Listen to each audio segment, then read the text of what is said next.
السلام علیکم، میں ہوں بطول راجپوت اور آج ہم ان مسائل پہ بات نہیں کریں گے جو آپ کے پاکستان کی ٹیلی ویژن اسکرینز پہ نظر آتے ہیں۔ آج ہم ان مسائل کے بارے میں بات کریں گے جن سے براہ راست پاکستان کی عوام متاثر ہو سکتی ہے۔ جو 3 کروڑ لوگ سیلاب کی وجہ سے بے گھر ہو گئے، ان کو بالکل فرق نہیں پڑتا کہ پاکستان میں چیف آف آرمی سٹاف کون ہوگا۔ وہ لوگ جن کے بچے اسکول نہیں جاتے، وہ باپ جو آج پنڈی میں اپنے بچوں کو اسکول سے گھر نہیں پہنچا سکا احتجاج کی وجہ سے، اس کو کوئی فرق نہیں پڑتا کہ عمران خان وزیر اعظم ہے یا شہباز شریف وزیر اعظم ہے۔ ان کے مسائل بالکل کچھ اور ہیں اور ان کو اسی طرح ایڈریس کرنے کی ضرورت ہے۔ حالیہ سیلاب میں ہم نے پاکستان کے اندر جو تباہی دیکھی، پاکستان کو تقریباً 30 بلین کا نقصان پہنچا۔ مختلف ممالک سے پاکستان کو ایڈ آئی، لیکن کیا اب پاکستان کے پالیسی ساز اس کو لے کے سیریس ہیں؟ اس حوالے سے ہم نے ریسنٹلی یہ ڈیولپمنٹ دیکھی ہے کہ پاکستان کے وزیر اعظم شرم الشیخ مصر میں موجود ہیں، جہاں وہ کلائمیٹ چینج کے اوپر بات کریں گے۔ اس کانفرنس میں، اس اجلاس میں پوری دنیا سے 120 ممالک کے سربراہان شرکت کر رہے ہیں اور وہ مذاکرات کریں گے ان تمام پوائنٹس پہ جن کے بارے میں وہ سمجھتے ہیں کہ کلائمیٹ چینج کو امیڈیٹلی ایڈریس کرنے کی ضرورت ہے۔ جس میں سب سے زیادہ کنونسنگ پوائنٹ آپ کو یہ لگتا ہے کہ اس وقت پاکستان کے میڈیا، دنیا کے میڈیا میں جو سب سے اہم خبر نظر آتی ہے وہ رشین یوکرین وار ہے یا تیل کی بڑھتی ہوئی قیمتیں۔ لیکن ان سربراہان کے مطابق دنیا میں سب سے بڑی خبر یا دنیا کا سب سے بڑا مسئلہ اس وقت رشین یوکرین وار نہیں ہے، بلکہ کلائمیٹ چینج ہے، جس کو ان ممالک کو اتنا ہی اہمیت دینے کی ضرورت ہے جتنا وہ ان قیمتوں کو، بڑھتی ہوئی قیمتوں کو اہمیت دے رہے ہیں۔ لیکن کیا حالیہ سیلاب کے بعد پاکستان کے اندر وہ کلیئرٹی آ گئی ہے یا نہیں، یہ مزید ابھی دیکھنے کی ضرورت ہے۔ ایک فگر میں آپ کے ساتھ شیئر کرتی ہوں کہ یونائٹڈ نیشن کے میٹرولوجیکل آرگنائزیشن کے مطابق انہوں نے یہ کہا ہے کہ اس وقت دنیا میں 2022 میں خاص طور پہ پاکستان کے اندر جو گرمی بڑھی ہے، اور پوری دنیا میں 8% زیادہ گرمی پڑی ہے پچھلے کئی سالوں میں، اور یہ ایک افراتفری کا سال ہے، یعنی کہ ایک میس ہے، ایک حسل بسل ہے اس وقت دنیا کے وہ ممالک جو حالیہ سیلاب سے افیکٹ ہو رہے ہیں۔ پاکستان کے اندر سمجھ نہیں آ رہا کہ اس کو امیڈیٹلی حل کیسے کرنا چاہیے، تو یونائٹڈ نیشن کی اس میٹرولوجیکل رپورٹ کو بھی اس اجلاس میں کنسیڈر کیا جائے گا۔ حالیہ سیلاب 2010 کے سیلاب میں ہم نے کمپیریزن ضرور دیکھا، پاکستان کے میڈیا کے اوپر ہم نے یہ دیکھا کہ کمپیریزن تھا، کتنے زیادہ سیلاب تھا، ڈائریکشن کیا تھی، پانی کتنا تھا، روکا کیسا گیا، نقصان کیسا ہوا۔ لیکن اس کی تیاری اور یہ کیوں آئے، اس حوالے سے آپ کو تیاری بہت کم ملتی ہے۔ ایون ہم نے فریکوینٹ پروگرامز کیے ٹیلی ویژن چینلز پہ، مختلف ایکسپرٹس کو بلایا۔ اس میں ایک سب سے انٹرسٹنگ پوائنٹ جو مجھے ایز اے جرنلسٹ بھی بہت زیادہ ڈسٹربنگ لگتا ہے کہ مستقل سلوشنز دیے گئے ہیں ایکسپرٹس کی طرف سے 2010 کے سیلاب کے بعد بھی، کہ اس پانی کو یوٹیلائز کیسے کیا جا سکتا ہے، اس پانی کی امپورٹنس کیا ہے، پانی کو رستہ چاہیے، اب دریاؤں پہ کنسٹرکشنز نہیں کر سکتے، انکروچمنٹس کے حوالے سے ایکشن ہونے کی ضرورت ہے۔ یہ وہ تمام باتیں تھیں جو ایکسپرٹس بار بار کرتے رہے، لیکن پاکستان کے اندر انوائرمنٹلسٹ اور کلائمیٹ ایکسپرٹس کو کنسیڈر نہیں کیا گیا۔ ایون 20 سال پرانی رپورٹس پاکستان میں آج تک ویلڈ ہیں، اس کی وجہ ہے کہ ان کی امپلیمنٹیشن ہی نہیں ہوئی۔ وہ کام اتنا زیرو سے شروع کرنا ہے کہ 20 سال پہلی رپورٹ بھی جو کلائمیٹ چینج کے حوالے سے پاکستان میں بنائی گئی ہے، یا فلڈز کے حوالے سے، یا اس پانی کی یوٹیلائزیشن کے حوالے سے، وہ آج بھی 20 سال کے بعد بھی ویلڈ ہے۔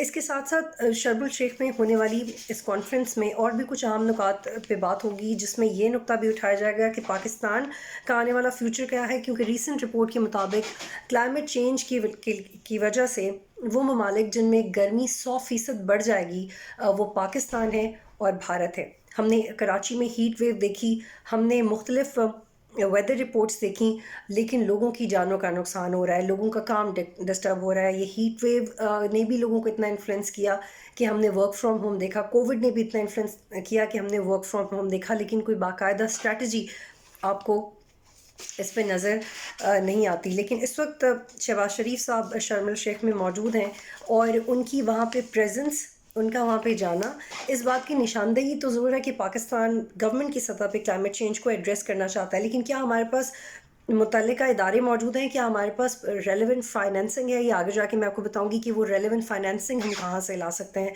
اس کے لیے ہمیں کس طرح کی باڈیز بنانے کی ضرورت ہے، وہ باڈیز آج تک کیوں نہیں بنی، ہم کیوں اپنی ڈومیسٹک پالیسی یا ڈومیسٹک پالیٹکس میں اتنا زیادہ مصروف یا یا مگن رہے ہیں کہ ہمیں پتہ نہیں چلا کہ عوام کا جو بیسک مسئلہ ہے، جو ان کی جان و مال کا مسئلہ ہے، اب وہ لوگ جو سیلاب سے افیکٹ ہوئے ہیں وہ اپنے گھر کب جائیں گے، ان کو آنسریبل کون ہے، ان کے گھر دوبارہ کب بنیں گے، ان کو آنسریبل کون ہے، وہ لوگ جن کے بچے سیلاب سے پیدا ہونے والی بیماریوں سے نکل نہیں پا رہے ہیں، ان کو آنسریبل کون ہے. یہ وہ تمام چیزیں ہیں جن کو ایڈریس کرنے کی ضرورت ہے اس وقت گورنمنٹ آف پاکستان کو. ایک اور بہت اہم نقطہ ہے جو کہ میں آپ کے ساتھ شیئر کرنا چاہتی ہوں کہ فوسل ایندھن جس کے استعمال کو کم کرنے کی بات کی جائے گی اس اجلاس میں.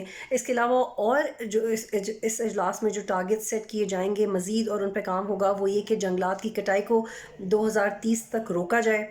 کیا پاکستان میں یہ ایکسرسائز ہو رہی ہے یا نہیں؟ اس کا جواب نہیں میں ہے. جو بلین ٹری سونامی ہم نے پی ٹی آئی کے دور میں دیکھی اس کی بھی تعریف سنی کہ جتنے بھی درخت ایٹ لیسٹ لگا دیے گئے تھے انہوں نے سیلاب کے ایک پرٹیکولر حصے کو روکنے میں اہم کردار ادا کیا تھا. لیکن اوور آل کیا پاکستان میں ڈیفارسٹریشن نہیں ہو رہی؟ کیا درختوں کی اہمیت کو سمجھا جا رہا ہے مکمل طور پہ؟ یہ ایک سوالیہ نشان ہے. اور اقوام متحدہ اپنا نیا موسمیاتی ایکشن پلان بھی دے گی جس میں وہ ان تمام 120 ممالک کے سربراہان کو شامل کریں گے اور ترقی پذیر ممالک سے کیے ہوئے وعدے ان کو بھی ری ایڈریس کیا جائے گا. ایک اور اہم فیکٹ میں آپ کے ساتھ یہ شیئر کرنا چاہتی ہوں کہ اس وقت پاکستان کا اگر آپ بجٹ دیکھیں کلائمیٹ چینج کا تو پچھلے 2-3 سالوں میں آپ کو وہ چند کروڑ سے زیادہ نظر نہیں آئے گا. اور اگر نظر آیا بھی تو اس کی میٹیریلائزیشن آپ کو ڈھونڈنی پڑے گی کہ یہ امپلیمنٹ کہاں ہوا ہے. لیکن ہم نے 2020-23 کے بجٹ میں دیکھا کہ $50 ملین، $10 بلین کا بجٹ شامل کیا گیا.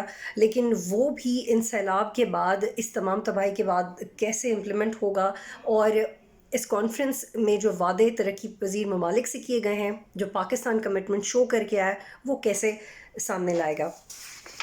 میں نے آپ کو مسائل تو بتا دیے کہ یہ سب ہو کیوں رہا ہے اور پاکستان کو کیا چیلنج ہے. لیکن ایٹ دا سیم ٹائم ہمیں یہ نظر انداز نہیں کرنا چاہیے کہ اس کا ایک سولوشن بھی موجود ہے جس پہ صرف ہمارے پالیسی میکرز نے کبھی توجہ نہیں دی.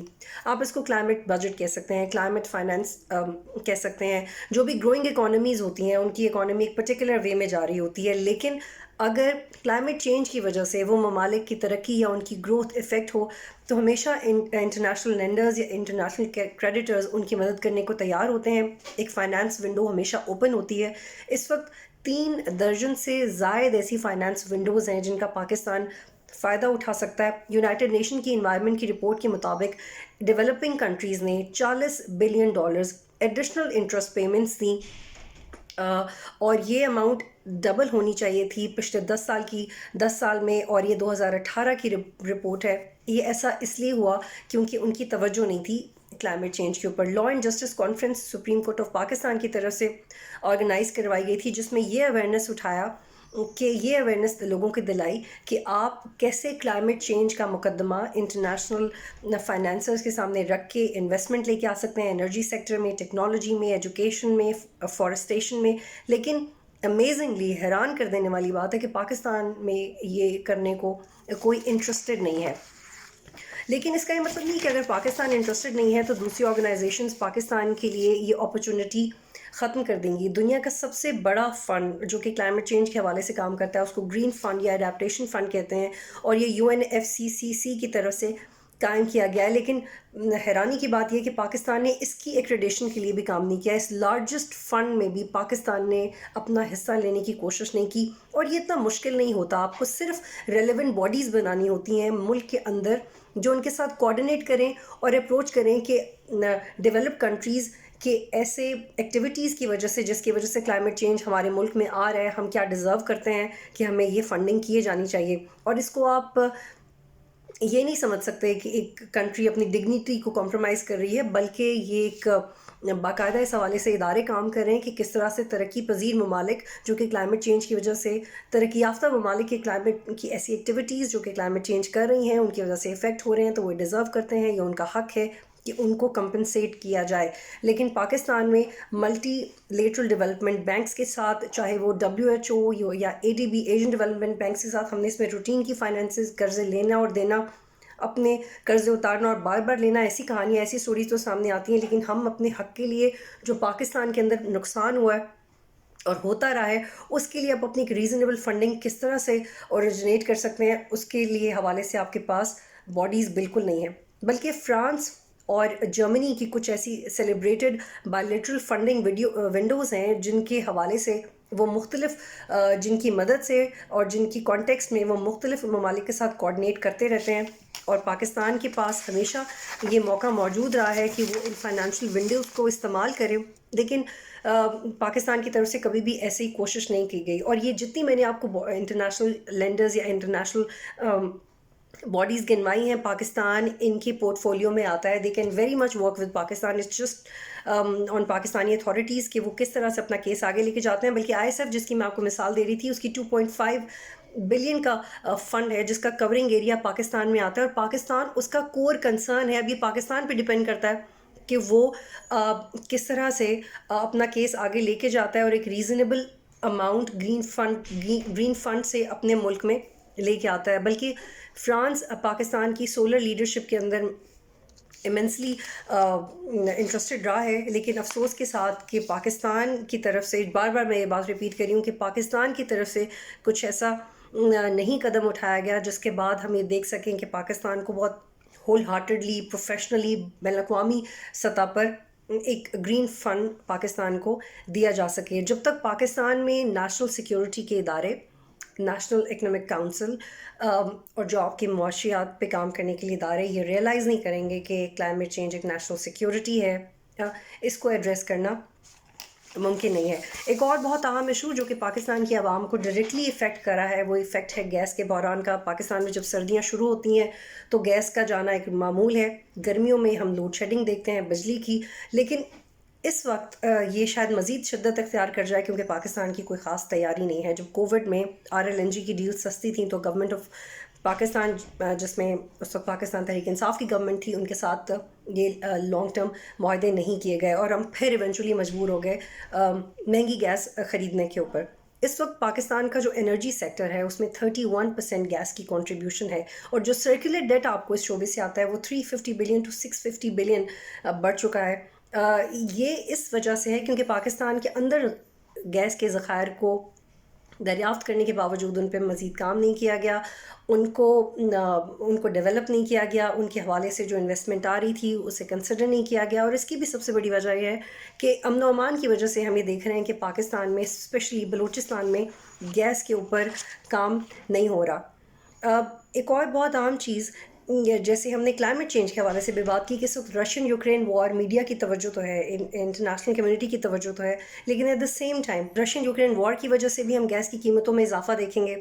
اور کیونکہ یورپ میں سردی کی وجہ سے گیس کی قیمتوں میں اضافہ ہو جاتا ہے، اور پاکستان میں گیس کی پیداوار کم ہے جو کہ 0.2 سے بھی نیچے چلا گیا.